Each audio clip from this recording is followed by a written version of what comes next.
Grüß, willkommen in einem meiner Aufregens video. Welcome to another exciting video, in this case episode 7 of my figure gaming video series. In this video, I'll provide an overview of MDF sheet playing areas. First question is, why would you use a sheet of MDF as a playing area? First of all, if you are using a terrain sheet and are happy with it, the answer is you'll not be interested in creating a playing area using textured fine turf. However, if you want a playing area with texture and a 3D effect, then you need to create it for something, and MDF is a possible material. Other is, of course, cork, etc., or insulation sheets, but we'll be covering MDF sheets. The most common material players use to create this 3D textured playing areas are cork tiles, sheets of insulation or something similar, or polystyrene. Each will have their advantages and disadvantages. Cork tiles are the most flexible but are heavy, and you will see the lines between the cork tiles. Sheets of insulation are a good solution. These are light and you can minimize lines on your playing area. Polystyrene is also a very good solution, light and very flexible but fragile, suitable for static playing areas but less so when you are on the move, unless your playing area is very small. 3mm thick MDF sheets are also light, which is a major advantage. If I could solve the bending issue, then this could be as good as sheets of insulation as a playing area.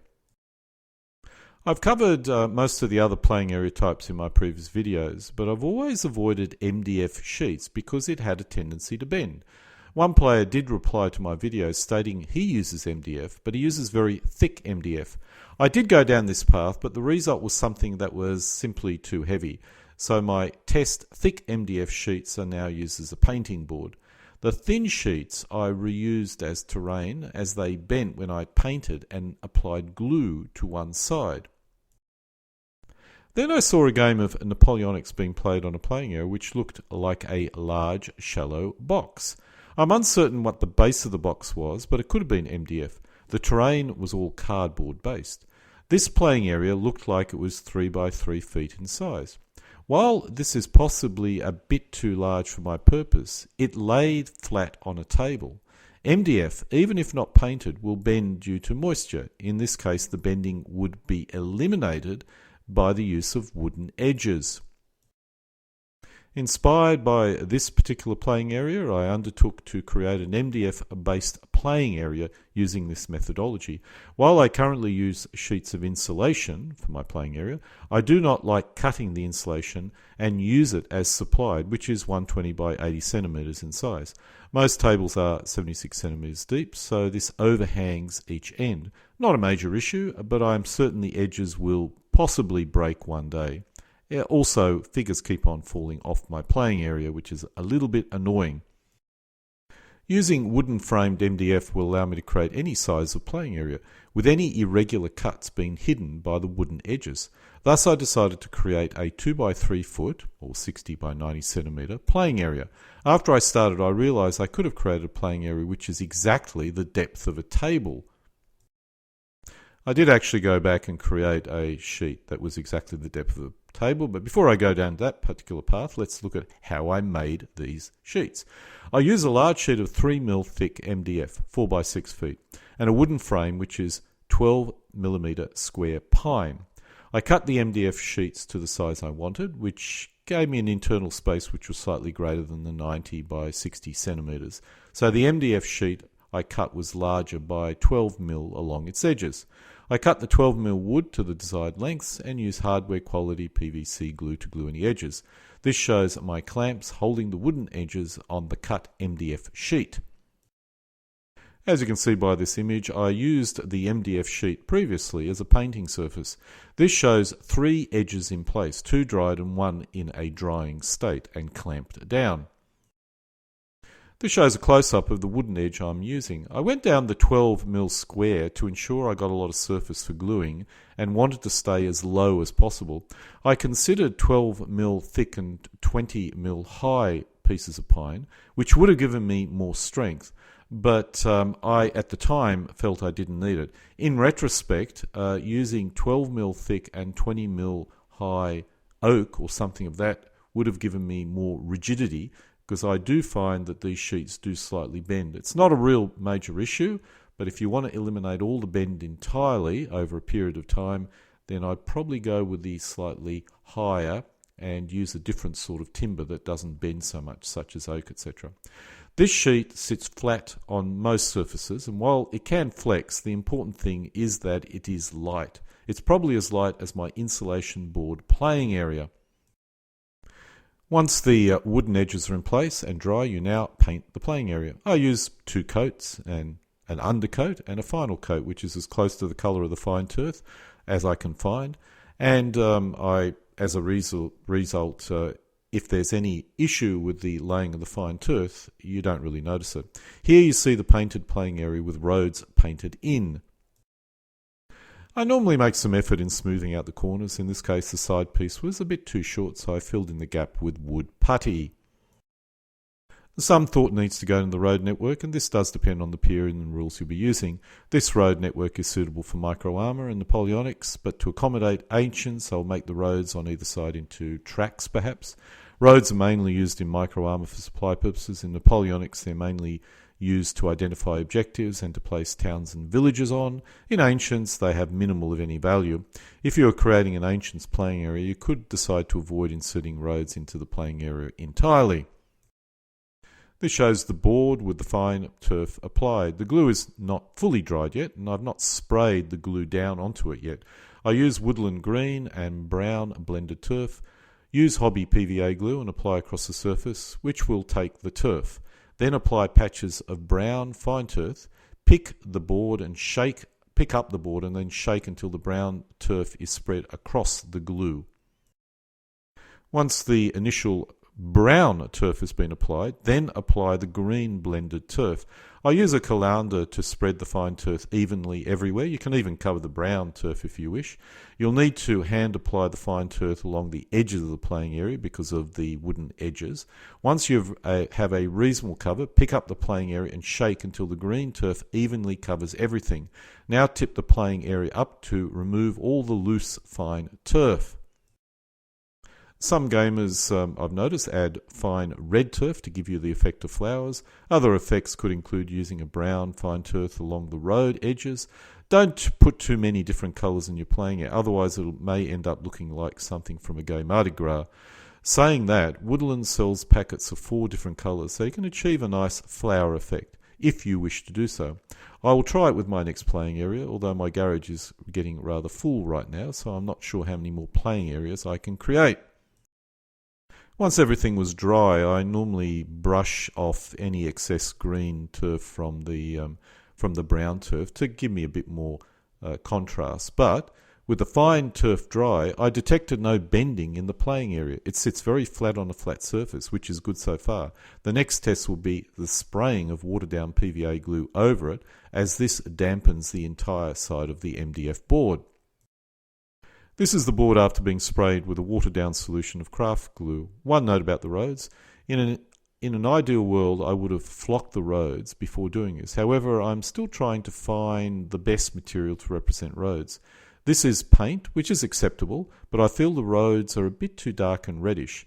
I also use a more dry dirt brown colour, which may be better, but I would prefer to fill in the roads with some type of material to give me more of a road effect. I am thinking of light brown ballast for woodland, but before I do anything I need to test it. It's possible to add the road material and then spray it afterwards, so it's not a high priority for me. Incidentally, many years after I created this initial video, I've come to the conclusion the best type of roads are painted in roads, because that way the flock on either edge has a slightly higher sort of edge to it, and it makes the roads, surprisingly enough, look pretty good. The only issue is you've got to find the right brown to represent dirt roads or whatever type of road you wish to deploy. This shows the playing area fully dry. One observation is because of the wooden sides, I do not have to worry about glue flowing over and getting on the bottom of the sheet, but I still place the playing area on a number of pieces of wood to avoid it gluing to my surface as it's drying.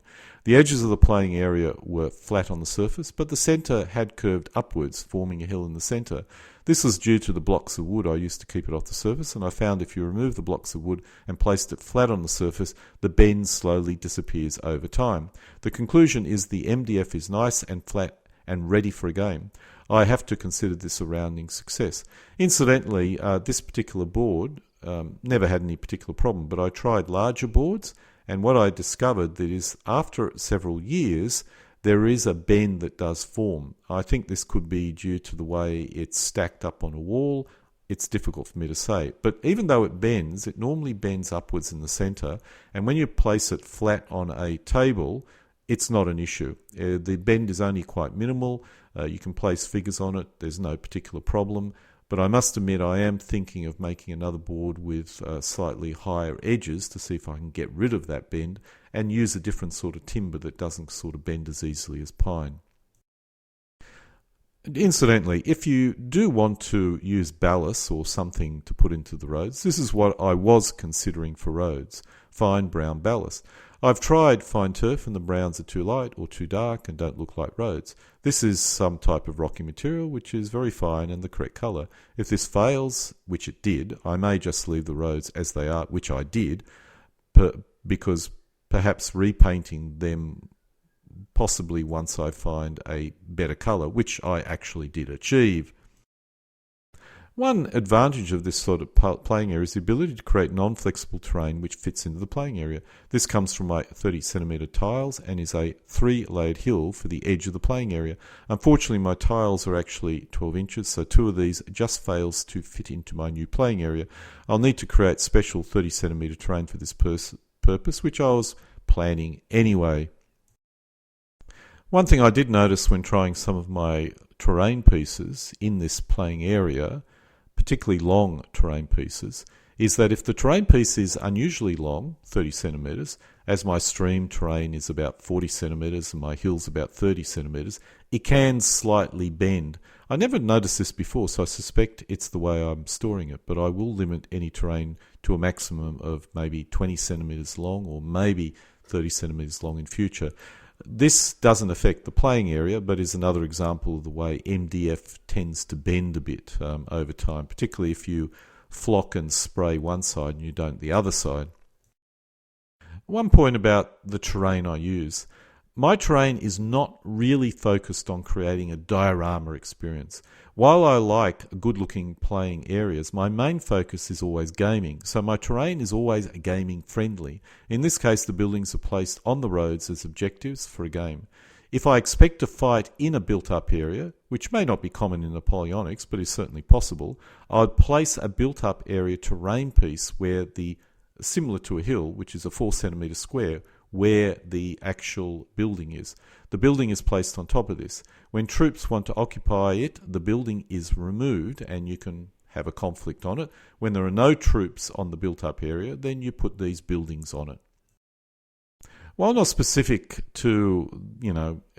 not specific to playing areas, a quick comment about basing. These figures are based for DBN, although this game is not DBM, as the number of elements is far too large. I like the idea of the deeper infantry bases with 2 ranks and have created a Prussian DBN army using this basing. But for other rules, I've decided to not go down this path and have remained with 2 centimetre deep bases for my infantry. I'll be experimenting with 3 centimetre deep infantry bases with only 1 rank and more base diorama, which is why I'm using my DBM figures for this test game, to see if there's any issue with 3 centimetre bases. It's annoying that I'll end up with 3 Prussian force mixes, 1 for DBN, 1 for my standard Napoleonic games with 2 centimetre deep infantry bases, and a third which uses 3 centimetre deep infantry bases but with 1 rank. Some mixing, I suppose, can occur as the cavalry and artillery are all the same base sizes, although I'm wondering if I should use a 3 centimetre deep base for battalion guns. The whole topic of basing Napoleonics is a massive topic, and I cover it in several other videos. Once again, this is not really specific to playing areas, just more of an observation while I was testing my new playing area. This shows how light my playing area is. I can easily hold it with one hand for almost any length of time. It's very light. If I tried this with my old plywood playing area, long since thrown away, I'd find it hard to hold more than a few minutes. This playing area passes the weight test with flying colours. The black line in the centre of the image, going from top to bottom, is the playing area. As you can see, there is no bending, at least in this stage. This passes the best bending test with flying colours. Although, Once again, if you stack it up against the wall after several years, some bending will eventually occur, which tends to flatten out when you put it on a playing area. The playing area can easily be stored, so it passes that test reasonably well. I'm thinking of creating a cover over it so I can place terrain pieces inside the terrain area box. However, I suspect this may be overkill, and as for this particular version of the video, which is I think the third of this, I still haven't done that. And so we come to a conclusion of my part 7, my figure gaming video series, in this case providing an overview of MDF sheet playing area systems. Alle guten Dingen, kommen zu einem Ende.